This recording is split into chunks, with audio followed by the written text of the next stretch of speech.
It's time once again for Dialogue Conspiracy with political research specialist Mae Brussell, who for 5 years has shared with us her extensive research into political assassinations and abuses of power in this country. Her program relates the news of the week to emerging evidence about the conspiracy which allegedly maintains by force its control over the legislative, executive, and judicial processes in America. And now, Mae Brussell.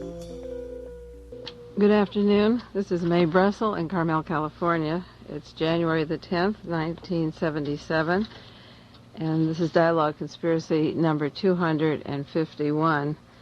I get a little upset in preparation of the programs each week because there's so much news to share with you, and I had approximately 52 subjects that would cover the entire year right now that I would like to talk about because they're current and simultaneous, but we'll take them slowly and one at a time and do the best we can each week.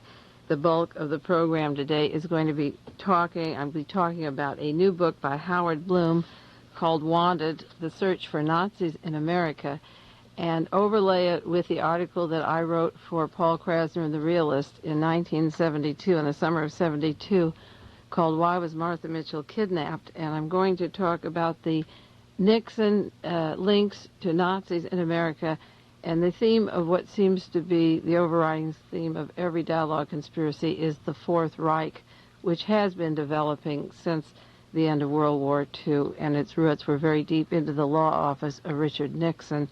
And then, of course, he appointed Gerald Ford on the Warren Commission, and my interest in Nazis became very curious at the time I was studying the John Kennedy assassination and cross-filing the 26 volumes of the Warren Commission hearings because the friends of Lee Harvey Oswald were Nazis, oil engineers and Nazis, and so that my interest in Nazis and the Hughes Corporation became more intense through the years, and now this new book has come out, which is dynamite, and I do want to spend most of the program on that, but I did want to bring up each week a few comments on the Howard Hughes cases which are pending in court because they are the umbrella cloak by which the Nazis came to America through the Hughes organization, the aerospace contracts, and also because Howard Hughes had selected Richard Nixon as his particular representative for this operation. I made these allegations for the last 4 years when I first published that item in my Realist article, and now the names and places of the agents is being confirmed in a new book that came out and in new articles. In Houston, Texas, there's a battle regarding the Howard Hughes case because the Attorney General there says that Howard Hughes' legal residence was in Texas, and for tax reasons and for other investigative reasons, he's forcing the Summa Corporation to produce some papers on the condition of Howard Hughes, his mental state. The last 10 years particularly, did he have a free will from the time he left there to decide what place he wanted to be in? And there's a new article out by Phil Henever from the Houston Post. It isn't carried in the Associated Press, United Press again, that the Howard Hughes Corporation, the Summa Corporation, refuses to turn over any documents on Howard Hughes, on his medical condition, or anything about Howard Hughes' mental state.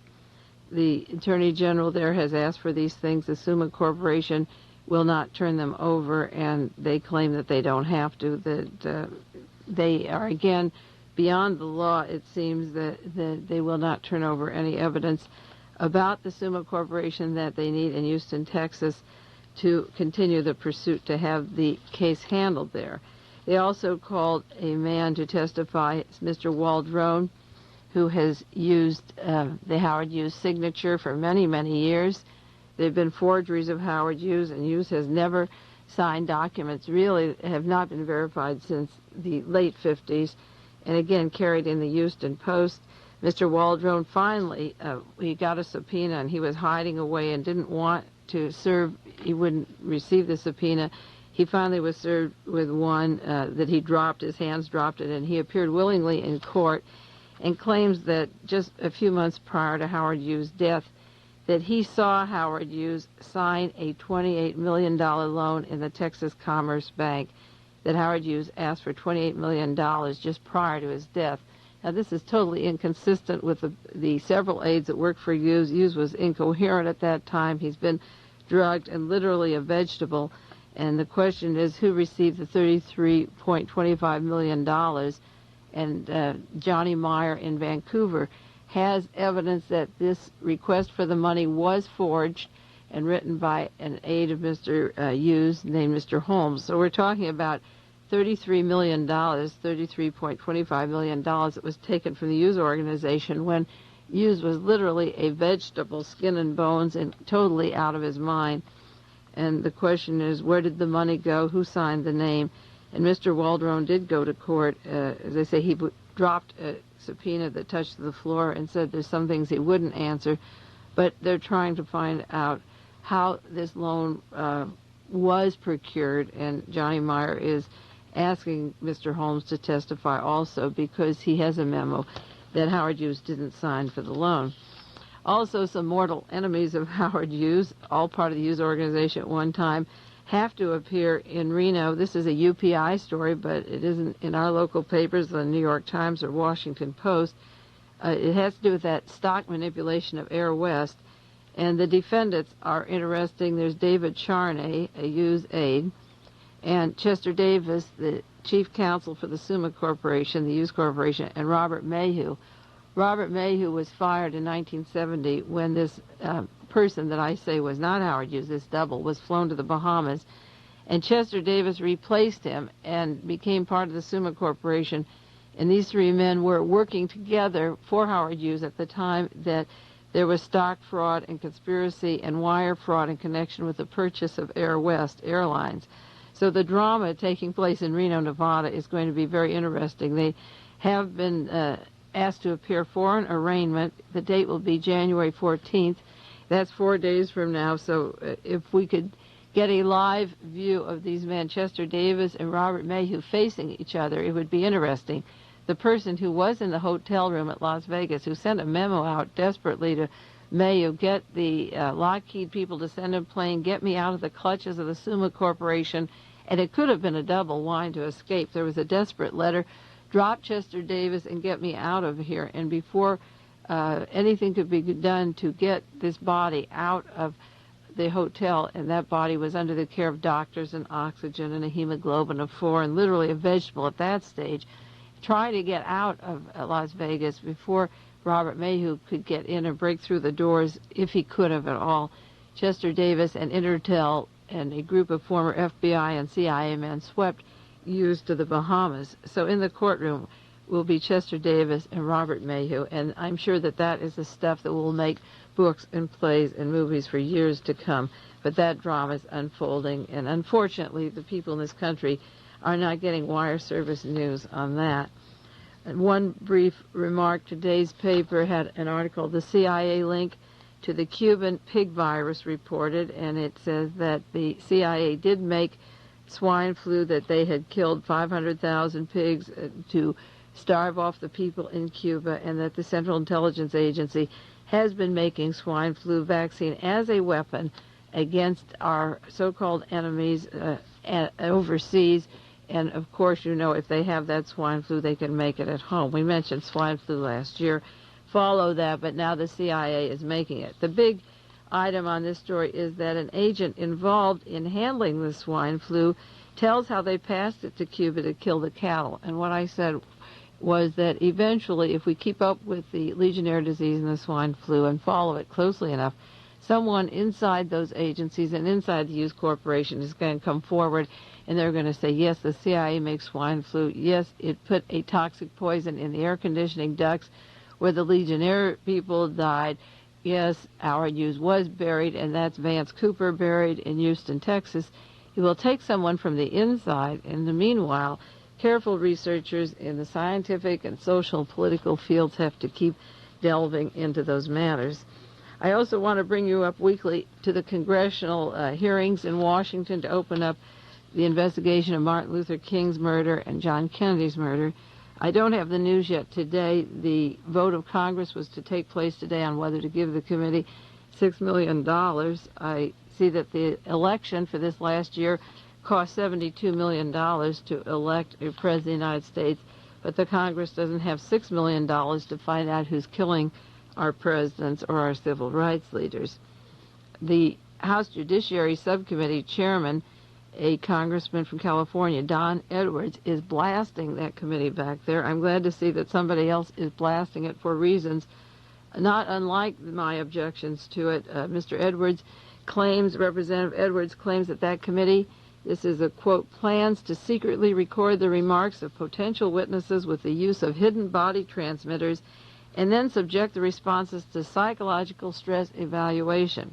Such procedures are, to say the least, totally inappropriate for use by a congressional committee. They plan to use hidden recording devices and stress evaluation that would constitute an intentional invasion of the most fundamental rights of Americans, and I believe the techniques by that committee would be wrong for Congress to use them. Congressman Edwards said, and I agree, that it is immoral and it's illegal, and I think those of you that listen every week to Dialogue Conspiracy know that I have absolutely no trust or confidence in the men that are opening it up or the way they're going about it. The committee in Washington has asked for $6.5 million for the first year budget. In that budget, they have $4,400 for 2 hidden microphones and recording devices, $8,000 for 2 stress evaluators, $2,800 for polygraph machines, another $120,000 for 4 technicians to read the polygraph psychological stress evaluation unit. Now, the trouble with the Warren Commission was that the FBI and the CIA investigated the killing of John Kennedy, and yet those were the very persons, according to my 13 years research, who killed John Kennedy and Martin Luther King. And yet they want to allocate thousands of dollars for equipment for the same people to read it and use it who were part of the assassination plan.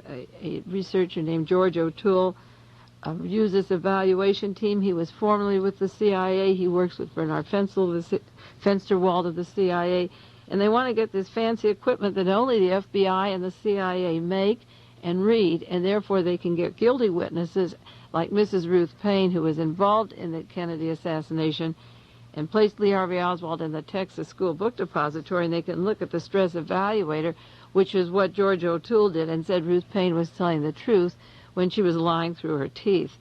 Congressman Edwards said, we want to make sure that committee procedures complies with the Constitution of the United States. He says they are treading on the constitutional rights of the citizens of this country, and his objections, he said, will make this committee similar to the House Un-American Activities that Richard Nixon ran and Joseph McCarthy ran, and then all the researchers that have done important work on the John Kennedy assassination, Robert Kennedy, Martin Luther King assassination, will be discredited for being identical to the McCarthy era and will all be thrown down the drain because our techniques are bad. So I want the record clear that I don't approve of them or the way they're going about their techniques. This idea to use the stress evaluator and these secret hidden microphones has to be in conjunction with the approval of Richard Sprague, the chief counsel of this committee, and don't forget, he worked with one of the chief lawyers of the Warren Commission, Mr. Arlene Specter, in Philadelphia for 10 years. They also plan a budget for $3.6 million in salaries for a staff of 170 persons, including 50 investigators. Now, can you imagine anything so absolutely asinine and stupid? $3.6 million for a staff of 170 people and 50 investigators, when at least 50 investigators around the United States, myself included, have done work on this for 10 or 13 years, and they're not going to use our work. They want $1.7 million for domestic travel.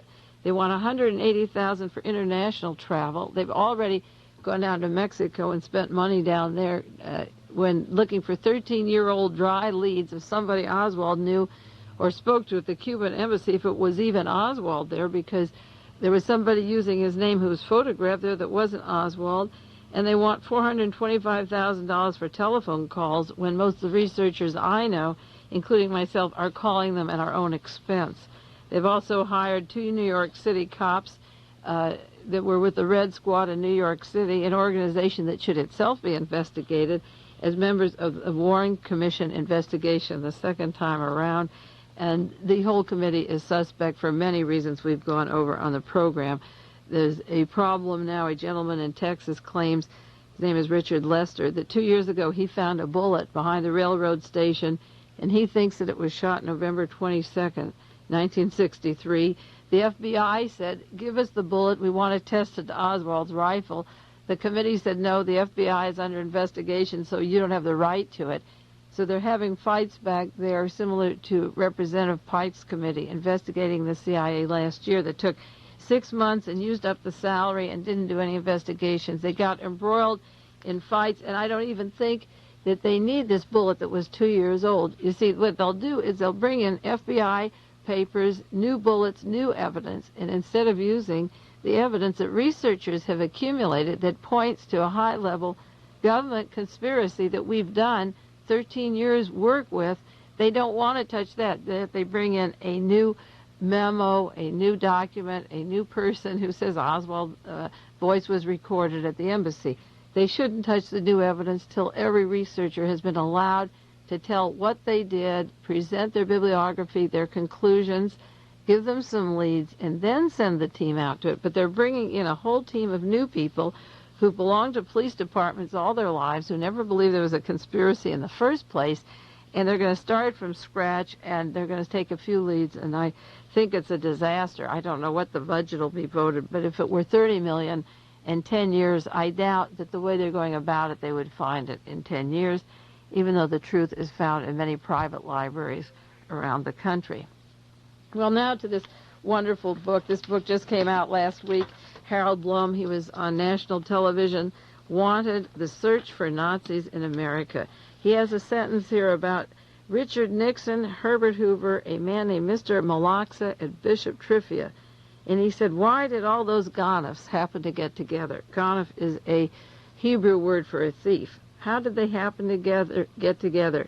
And then he realized and reconstructed the role of Richard Nixon, Herbert Hoover, Mr. Malaxa, and Bishop Trivia, and it realized that they were beginning the Fourth Reich when they all melted together in the early 50s and in the 40s, as a matter of fact, that when World War II was over, that these people teamed together to keep Hitler's wishes alive, and this is the allegation in this book, and this is what my research has been pointing to, unfortunately, all along. Now, in the White House tapes that Nixon is fighting to conceal, he talks about keeping Julie Nixon away from the art galleries because they're run by Jews. He didn't want her there with the Jews. But there was more to the White House tapes that aren't out yet. Alexander Cockburn from the Village Voice in New York City said that there were highly personal comments that included flecks of anti-Semitism. Now, anti-Semitism being heard from Richard Nixon's lips isn't as important because he's only a puppet and a figure as it is to what Richard Nixon does or what he represents. And in my first published article in The Realist, it was in August 1972. I completed it 4 weeks after the arrest at Watergate, but I had been working on the Nixon story, and when they were arrested, the men were arrested at Watergate Hotel, the Nixon story that I was working for, how Nixon actually got into power, fit right to the men at Watergate, and that is how I could break that first story of the links of Richard Nixon to the burglary at the Watergate Hotel.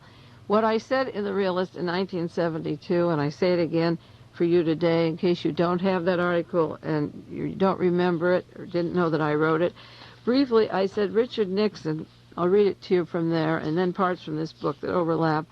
I said Richard Nixon came to power as a carefully planned person, that it was a strategy. I said the rise of Adolf Hitler and fascism in Germany was carefully planned. It began with the illegal rearmament of the covert army after World War I, the breaking of the Versailles Treaty. In order to get Hitler to power, they had over 400 political assassinations and a perversion of the law courts and the Supreme Court in Germany. The rise of Richard Nixon in the United States was carefully planned. We used the same illegal attitude that they did after World War I in Germany and began bringing secret armies into the United States. And these armies were involved in the killing of John Kennedy, Robert Kennedy, and Martin Luther King. Richard Nixon, the front man and leader of this illegal government, bringing these Nazis here, was mistaken by many intellectuals being a comical person. And yet, on January the 20th, 1969, he was inaugurated President of the United States. John Foster Dulles was Secretary of the State from 1953 to 59, the years that Richard Nixon was Vice President. And he had tremendous power and influence over the military and industrial. I quoted a statement by President Eisenhower, Allen Dulles, that President Eisenhower had surrendered all his power to me. And Allen Dulles' brother, he was Secretary of the State. He had a brother named John Foster Dulles had a brother named Allen. John Foster Dulles was the Secretary of State, and Allen Dulles headed what was our Office of Strategic Service that became known as the CIA. OSS remained in that form while Allen Dulles was over in Switzerland, and by 1942 he realized that in the event that Hitler lost World War II to the Russians, that the Germans would be moved to this country. So he moved to Switzerland to set up the arrangement for Nazi scientists and arms experts to come to America.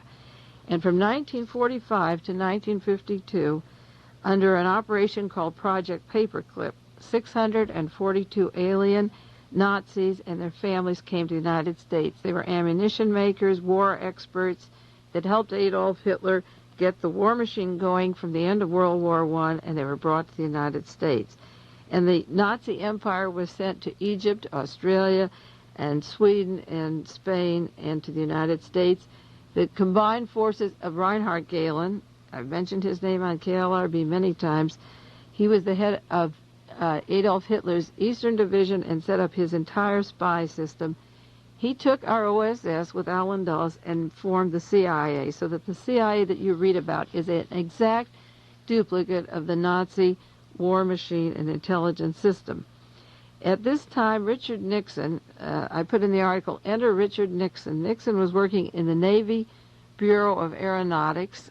He was working with aircraft firms such as Bell and Glenn Martin while he was still in the Navy. He was a commander in the Navy, and he was working at 50 Church Street in New York City, the Bureau of Aeronautics. And in 1945, the year that Richard Nixon was in New York City, was the exact time that these Nazis were brought into the United States, and they stayed at a huge medieval castle owned by Jay Gould, a 160-acre estate in Long Island. And Richard Nixon was working in the Navy. At the time, the Navy's Office of Research and Invention brought these Nazis here. By 1945, the armed services had accepted the Nazis into our colleges, into our Defense Department. They went into space industries, warfare hardware. They moved to the South, the Southwest, California, Arizona, Texas, New Mexico, and so forth. Richard Nixon was serving in the Navy at this time when he got a telephone call from a man named Herman Perry. This was the article that I wrote in 1972. Perry said, "Are you a Republican? Are you available? You will run against Jerry Voorhees in California." And Richard Nixon came out to California, where he met Howard Hughes in the bungalow of the Beverly Hills Hotel. Herman Perry at that time was vice president of Bank of America. Richard Nixon was fairly unknown. His law office before he went into Navy intelligence was in Whittaker, California. Richard Nixon then went on to the House of Representatives, where he began to prosecute Alger Hiss. In the Senate, as he was a senator, he became famous through his work in the House Un-Americans activity, then became a senator, then a vice president, then be president of the United States after John Kennedy and Robert Kennedy were killed. And in my article, I mentioned the name of a man, Isaac Don Levine, who worked with Marina Oswald, getting a communist story out of Marina after Lee Harvey Oswald was dead. And Isaac Don Levine worked with Richard Nixon to help smear Alger Hiss. He worked along with Whittaker Chambers and took him, Chambers was reluctant, took him to the hearings at the time that we made Richard Nixon famous, the House Un-American Activities, that famous Alger Hiss case. Now that is the story I wrote in The Realist about Richard Nixon, how he came to fame, and out comes Mr. Bloom's book. It just came out this last week, Howard Bloom, and there's a chapter, 2 chapters, in addition to all the massive information I have of Richard Nixon and Nazis. And I want to read you a little bit about Howard Bloom's book and tell you about it, because he has the section of Nixon and the Nazis. He talks about a Bishop Trivia who was brought to the White House. He spoke for Radio Free Europe. He talked about Nazis and the glory of the killing of the Jews. He was a friend of J. Edgar Hoover's. He bragged on Radio Free Europe that J. Edgar Hoover was his friend. At the time that J. Edgar Hoover was vice president of Interpol, which was made up of members of the Gestapo, and Richard Nixon had Bishop Trivia before the U.S. Senate, May the 11th, 1955, to open up the prayers. Well, Bishop Trivia was identified as early as 1941 as the commander of the Iron Guard Corps. He was a radical, extreme, devout Nazi, and he fought in Romania. He belonged to this secret organization called the Iron Guard Corps, which then melded with Hitler. When Hitler went into Romania, the Iron Guard Corps became one.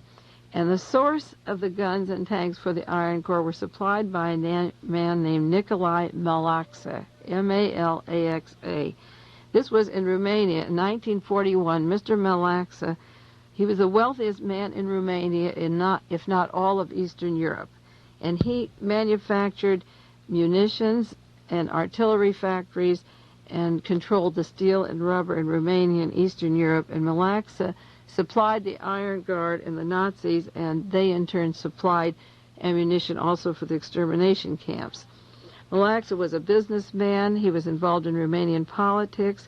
He conspired, as I say, both with the Nazis and the Iron Guard. And in 1936, he'd gone to Berlin, where he met with Reich Marshal Hermann Goering. You know who Goering is, Hitler's right-hand man. Malaxa was manufacturing the arms, the ammunitions, the weapons for all of Eastern Europe in conjunction with Hitler and Hitler's right-hand man, Hermann Goering. And he got so close to Hermann Goering that his business partner became Albert Goering, the brother of Hermann Goering, Hitler's right-hand man. And he continued making weapons through the war. Nicholas Malaxa supplied the police with arms and all the Nazis in Eastern Europe as long as he could. And when the Nazis were defeated, he made friends in Romania and Eastern Europe towards the end of the war with, who would you guess, a Grady McClawson, his name is, who was the head of the American OSS. That was the division that Allen Dulles was working with in Switzerland, and Mr. Malaxa met up with the officer of the Strategic Services who came into Romania at the time, and Malaxa began to be employed there working for the OSS, and then they arranged his trip to the United States, and the immigration officials paid his way to the United States, where Mr. Malaxa, the man supplying the arms and weapons, the business partner of Mr. Hermann Goering and his younger brother was Albert Goering, came to the United States. And he received in the United States $2,460,000 for reparations for his steel company. After he lost it, when the Russians took over, he received $2,460,000. That's a nice little nest egg to settle in the United States. But where do you think Mr. Malaxa settled? He arrived in the United States in September 29, 1946, about 6 months after Richard Nixon had been selected by this group from Whittaker to represent them in the House of Representatives. His first stop was New York City, where he claimed millions of dollars, which he said were deposited for him before the war in the Chase National Bank, which was one of his corporations. He had already, besides the reparations of $2,460,000 from the U.S. government, the OSS, he also had some money at Chase First National Bank in New York City, Chase National Bank, which is owned by the Rockefellers, and came to California. The funds were kept for him by a John Field, the Treasury Department, all during the war. This was our arch enemy during the war. And a special provision was made for Malaxa to come to the United States through the Immigration Commission. The office of Secretary of State John Foster Dulles, the law firm, the brother of the new head of our CIA that was working with the Nazis, the law office that represented not only the Rockefeller family, the law firm of Sullivan and Cromwell, also represented I.G. Farben and Nazis before and during the war. These people signed the papers and the approval of Malaxa. They personally testified for Malaxa's behalf to come to the United States for the Congressional Subcommittee on Immigration. So we have this wealthy man from Eastern Europe manufacturing arms and gunpowder, receiving several $1 million in reparations, several $1 million of cash from the Rockefeller Chase banks in New York City and then getting a immigration permission from the Department of Immigration from John Foster Dulles and Allen Dulles, and the medium by which he got here was the notorious OSS. And where did Mr. Malaxa settle? He moved to California. What city did he move in? Whittaker, California. Who comes from Whittaker, California? Richard Nixon. So he moved right in there, and he opened a company which became a dummy front called Western Tube Corporation. And he claimed that he was making tubes for oil refining, and there's no evidence, according to this book, that it actually was the source of his making these tubes. And Mr. Malaxa, at the height of the Korean War in May 1951, was working at the Western Tube Corporation in California. He gave his address there as 607 the Bank of America building in Whittaker, California. In case we're not familiar with it, that was the law address of Bewley, Croup, and Richard Nixon, the law office. Mr. Malaxa picked up his few $1,000,000 in New York City, his couple $1,000,000 of reparations in addition. He stops in New York for a while to get his cash. He comes to Whittaker, California, to the law office of Richard Nixon, and opens up a dummy front called Western Tube. And the excuse for keeping him here during the Korean War was that he was very valuable to the war effort, that he was already making tubes for the Korean War, and that his expertise was important for the war in Korea. Now, Thomas Bewley, who was Nixon's longtime friend and law partner, the law office of Bewley and Nixon, Bewley, Croup, and Nixon, Mr. Bewley, Nixon's law partner, was the secretary of Western Tube, the dummy front for one of the notorious, dangerous Nazis in the entire world, whose partner in Europe in crime was Goering's brother. His law partner was the secretary of Western Tube. And then to add on to this little story, and maybe I'll have to repeat it to get the impact of this thing, Herman Perry, vice president of the Bank of America, the very first man that picked up the phone and said to Richard Nixon when he was back in Long Island bringing the Nazis to America for Navy intelligence, and brought him to California for the Howard Hughes and aerospace industries to run as a member of the House of Representatives against Jerry Furry. Herman Perry, who I wrote about as being vice president of the American Bank of America, and his office, the law business of Richard Nixon, is in the Bank of America building. He turns out to be, Herman Perry, the vice president of the same tube company, the dummy front that Mr. Malaxa formed with his millions of dollars when he came here from Nazi Germany. So that Richard Nixon's law partners and his law partner was a member of the board of directors of this dummy front of a Nazi corporation, and the same Herman Perry, vice president of the Bank of America, was also in as part of the Western Tube. And to make matters worse, Mr. Malaxa went from Whittaker, California with his millions of dollars and went down to Argentina, and he was there at the exact same time when another family that I'm familiar with, the Alexander Zeiger family, was there. Herman Wiesenthal, the known Nazi hunter who lived in Europe for so many years, who's in this country looking for Nazis, was searching for Nazis, and I wrote to him, I think as early as 1965 or 69, and said, check out Alexander Zeiger. I believe he's a Nazi from Argentina who's running the Minsk radio factory in where Lee Harvey Oswald is. It was in Minsk, in Russia. I think he got in under the guise of being a Jew or a Soviet sympathizer, but he's the only person in contact with Lee Harvey Oswald who isn't a known Nazi from World War II. And Zeiger's family were the ones that Allen Dulles was arranging to bring back to Argentina after John Kennedy was killed. I've mentioned that on the air, that I have a memo, that part of the working papers of the Warren Commission, that it was brought up that Allen Dulles bring Isaac Don Levine as the expertise. He was to be the middleman, or rather Isaac Don Levine, Richard Nixon's friend and Whittaker Chambers' friend, and also the friend of Mr. Malaxa, was to arrange to bring the Zeiger's daughters back to Argentina after the Kennedy assassination. The CIA would do it. So there was a CIA link always to the Minsk radio factory. Well, May 17th, 1951, the Western Tube Corporation filed for certificate of necessity to give them priority for its material and personnel for the war in Asia. And they requested top priority. They said that Nikolai Malaxa, on grounds that he was indispensable to the operation of that war in Asia, that he be allowed to stay in this country and that Western Tube stay there. And then both applications to continue making material for the war in Asia for his staying in this country, those applications were signed by Senator Nixon. And meanwhile, Western Tube had the same address in Whittaker, California, as Nixon's law office, and Mr. Perry, who was the backer, or the overt backer behind Richard Nixon, a board of directors of the Malaxa, was signing the papers also. They were all for Mr. Malaxa. So Nixon had called the Immigration Naturalization Service to plead for the entry into the United States of Mr. Malaxa, and he was allowed to stay.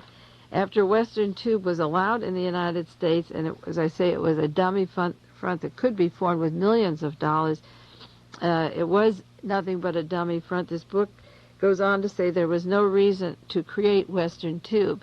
So the important thing is that Mr. Malaxa could go to Chase Bank and get $2 million and set up an office in Whittaker, then go to Argentina and pay other Nazis that were out, or pay Mr. Zeiger's way back to the Mintz radio factory where Lee Harvey Oswald was to arrive with $2 million, and the going rate is pretty low down in Argentina for labor, or paying these agencies, on the world market. He could keep distributing and making money to former Nazis to support them in doing the work that they were doing to keep the Fourth Reich going. Malaxa went down to Argentina to visit with Juan Perón. He met in Buenos Aires with another man named Otto Skorensky. That's the famous Nazi parachutist who rescued Mussolini in 1943, and it was named as part of the Odessa later. They tried to deport Malaxa in 1958, but of course Richard Nixon stepped in again. It was his old buddy. He used his address. He simply let the U.S. Attorney General William Rogers appeal, and they let him in the USA, and he died 10 years after he got back from Argentina. Malaxa is now dead. He can't be deported, but according to my time schedule, he died just at the time that Richard Nixon would have been elected for president, and after he defeated, there was no election in '68. Robert Kennedy was killed. I can't say he defeated Hubert Humphrey. He just stepped over the two Kennedys and became president of the United States. I think the use of Nixon and his office and his standing by this man, and Allen Dulles and John Foster Dulles signing the immigration papers, Allen Dulles introducing him to the OSS in Europe while he's bringing the Nazis, and Richard Nixon in Navy intelligence at the time the Nazis came here, the use of the Rockefeller Bank for the money that was waiting for this man, the Secretary of State signing the papers, and also another man important to Richard Nixon's career was right behind him when he wanted special favors in this country. His name was Adolf Berle, and he was Undersecretary of the State. Adolf Berle personally testified on Malaxa's behalf before the Congressional Subcommittee on Immigration. Now, Adolf Berle is not detached from Richard Nixon in any sense.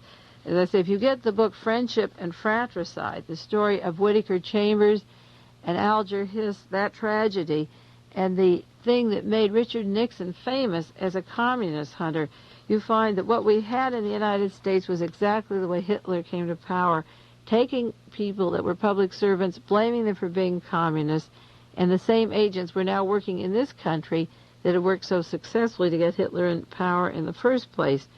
In Friendship and Fratricide, Meyer Zellick's book, he talks about how Whittaker Chambers came forward and wanted, or was used as an instrument to say that Alger Hiss was a communist. And the important thing is that Alger Hiss was a devout anti-communist. The record shows that he did not want to send money, quotations here, he did not want to send money to Germany. He did not want to send arms to Germany. All the years that Germany was rearming, he was exposing them.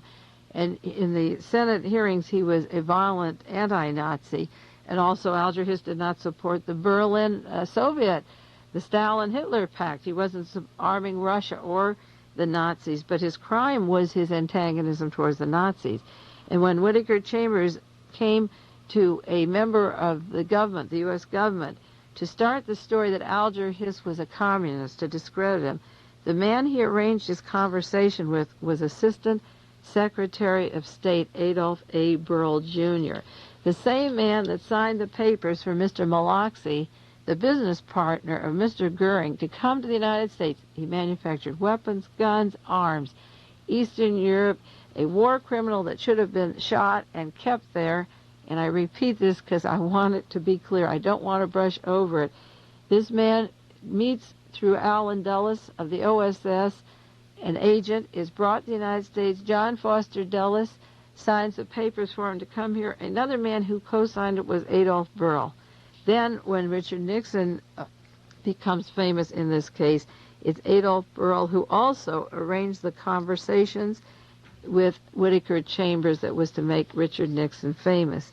Chambers stressed that when he went to Burl, and he also went to Isaac Don Levine, and he wanted to back out of his charges. He was getting weak, and he wasn't sure that he wanted to make these charges. And Isaac Don Levine was the man. This is a quote from Meyer Zellick's book. Burl hit upon Isaac Don Levine, who was a well-known journalist.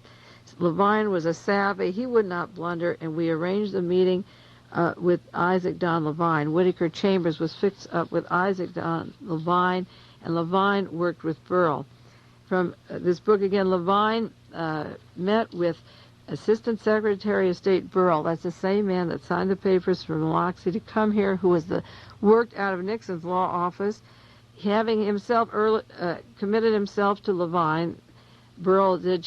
Whittaker Chambers worked with them. In September of 1939, Isaac Don Levine took a reluctant Whittaker Chambers, as Levine described it, by the arm to the home of Assistant Secretary of State Burl.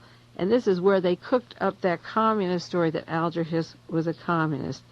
Alger Hiss actually took a position of neutrality against the Nazis when the United States was talking about possibly arming again for another war, and they were concerned about Hitler. There was a Hitler-Stalin pact, and it was Alger Hiss who said we should not give arms to the Nazis. He didn't think we should give them to the Russians either. The rumor that Alger Hiss was a communist echoed and went throughout the Congress. This is what Meyer Zellick wrote. It all came from one single source. Whittaker Chambers went to Isaac Don Levine, who then went to Assistant Secretary of State Burl. This is from the book Friendship and Fratricide, the story of the tragedy of Alger Hiss. The whole story that Alger Hiss was a communist because he was an ardent anti-Nazi actually came from Whittaker Chambers, who went to Isaac Don Levine, who then went to Secretary of State Burl. And yet Levine and Burl and Nixon and all of them were bringing in these Nazis, and anyone who was fighting the Nazis was called a communist. Even if they were pro-American, they were actually anti-Nazi, but they were pro-American, and good Americans like Alger Hiss went to jail or were discredited or lost their jobs or were blacklisted. Richard Nixon, as I say, entertained a gentleman in the White House who spoke there, who worked with this particular Malaxa. He passed himself off as a bishop, and you'll be reading a lot about these people. I think one of them is going to be deported, maybe 40 or 50 will be sent out, but there was a Dr. Joseph Pauco, P-A-U-C-O, a Republican Party advisor, a pro-Nazi during World War II, who made speeches honoring the Nazis, who was an advisor of the Republican Party. I have a list of maybe 20 links of Richard Nixon to the Nazis of World War II. But the most outstanding story and the important book to buy and read it, because this young person, he's very young, Howard Bloom, did this research on this book about these Nazis that came here, and he keeps stressing the importance of deporting them and exposing them. He wants 59 war criminals living in this country deported. And even though Mr. Malaxa is dead, Richard Nixon is alive, and I think somebody should confront Richard Nixon right now about his role of his law office, of Herman Perry, of a man, the vice president of Bank of America, being vice president of a dummy front that got money from the OSS and then went on to be the largest bank in the world. Something is wrong, and if you read about assassinations and germ flus and viruses and true death squads and problems in this country, I maintain its origins came from these Nazis in this country, and they won't end until we smoke them out and expose them. time is up. Went pretty fast, didn't want to. I'll see you next week on Dialogue Conspiracy. This is Mae Brussell in Carmel, California. This has been Dialogue Conspiracy with political research specialist Mae Brussell, who for many years has been researching the facts behind political assassinations and conspiracies in this country. Dialogue Conspiracy originates with KLRB FM in Carmel, California.